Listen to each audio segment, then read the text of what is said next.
So guys, welcome to my channel and how to download Lenovo ThinkBook 16 driver download audio and other all.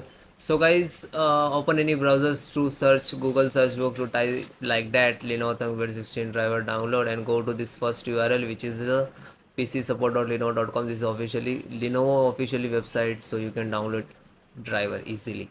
So you can see here, if you are showing is a different laptop, so no worry about that. You just enter the serial number and then click to search.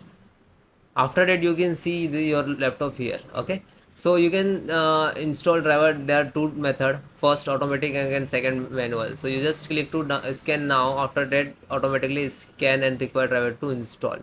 Okay, second is auto manual. So manual, in this guys, you have facing some issue, separate driver, separate devices, so require driver, so you can download. So just click to driver and then you can see this is all driver here.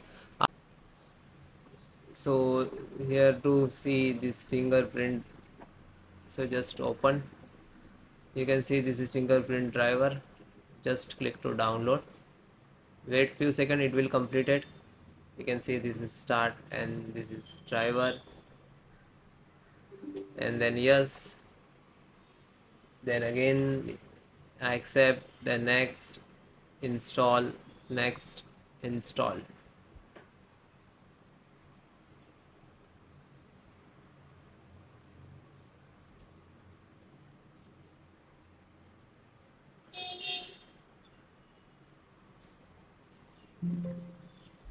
Then you can see this is okay, and then finish. After that restart your system.